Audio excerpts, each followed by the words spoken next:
Namanya Agandeso. Wartini, biasa dipanggil Tini atau Mbak Tini. Usianya pun sudah tidak bisa dibilang muda, 38 tahun, menginjak kepala 4. Wajah Tini pas-pasan, tidak cantik namun tidak pula membosankan untuk dipandang. Namun, nilai lebihnya, Tini punya kelebihan yang besar. Meski sehari-hari cuma bekerja sebagai seorang art, Tini punya banyak penggemar. Banyak pria yang suka menggoda, ingin mendekatinya.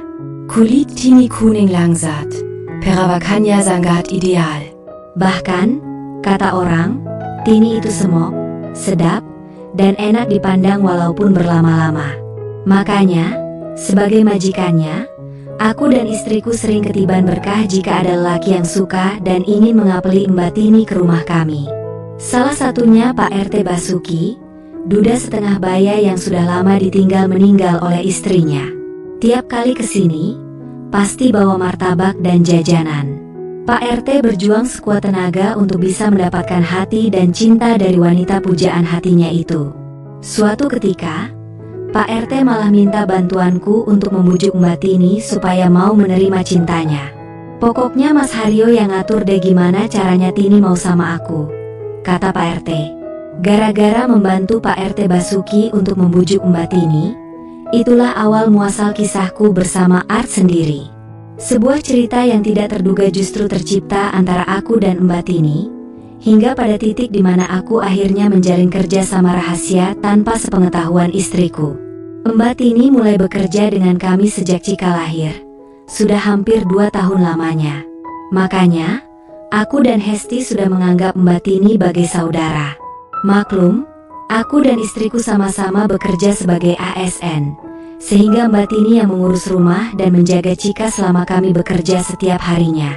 Cika, anak kami, memanggilku dengan sebutan ayah, dan Hesti, istriku, dipanggil bunda.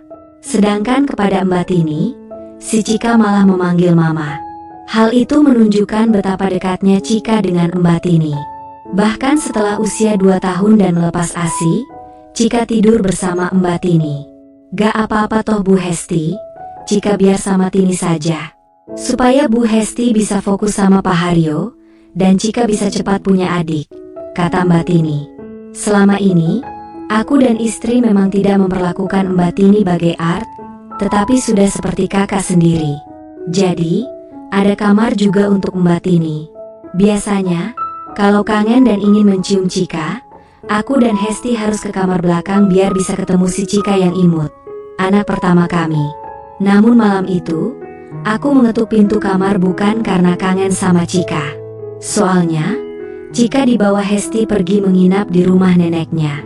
Aku mengetuk pintu kamar Mbak Tini karena aku mau menjalankan misi yang diamanatkan Pak RT Basuki, membujuk Mbak Tini supaya mau menerima Pak RT. Saat itu sudah jam malam.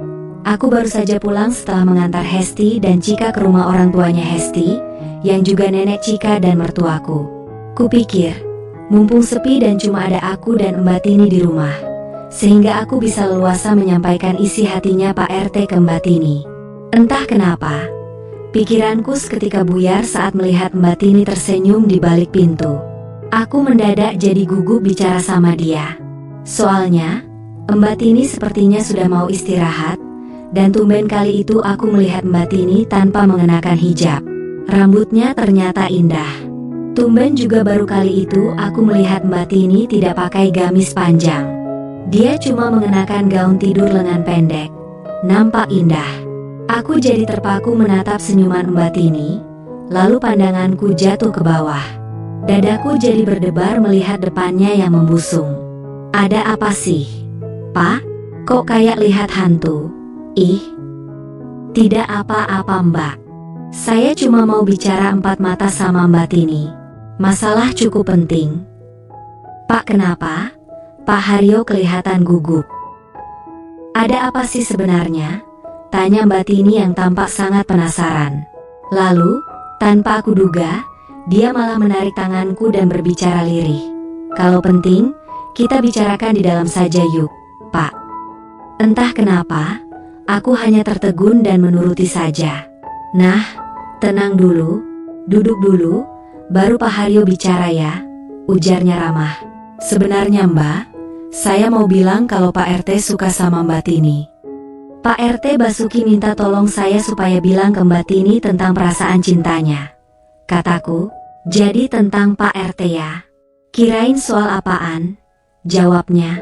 Namun karena sudah terlanjur janji akan membantu Pak RT, aku tetap berusaha meyakinkan Mbak Tini untuk mau menerima perasaan Pak RT Basuki kepadanya.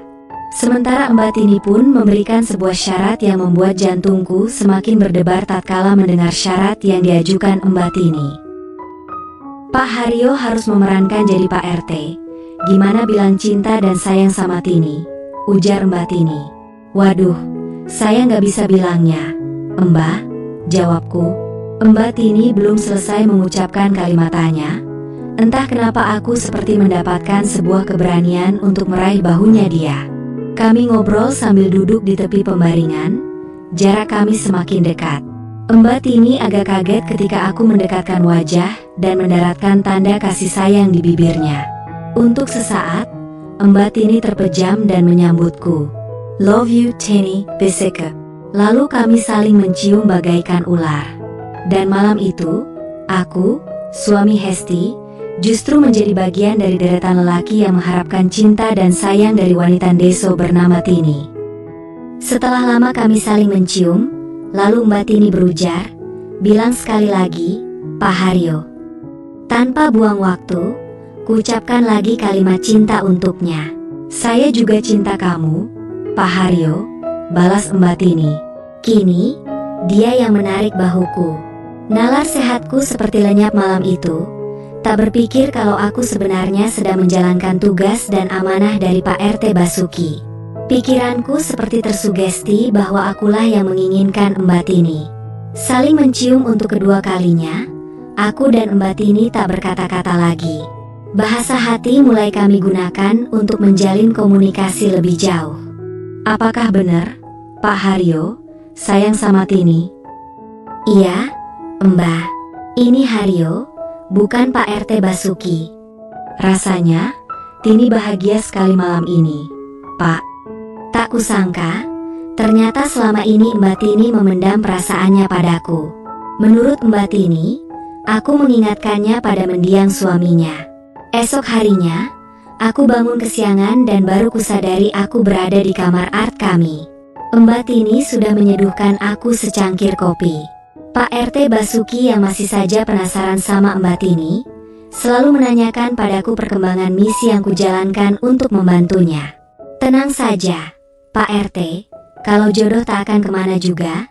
Begitu jawaban yang selalu kuberikan untuk menghibur dan meyakinkan Pak RT terus berjuang. Sejak saat itu, aku dan Mbak Tini semakin akrab dan dekat. Kami berhasil menyembunyikan rahasia, karena Hesti, istriku, tidak menaruh curiga. Bahkan di saat Hesti kembali mengandung anak kedua kami, istriku itu lebih merasa nyaman untuk tinggal dan membawa Cika di rumah neneknya. Tolong jagain Pak Haryo ya, Mbak Tini, jangan dikasih izin kalau mau keluyuran, kata Hesti. Tini pasti bisa menjaga Pak Haryo. Hingga saat istriku melahirkan anak kedua, Mbak Tini mengatakan padaku kalau dirinya mulai ngidam dan mengandung karena perbuatanku. Terima kasih kawan.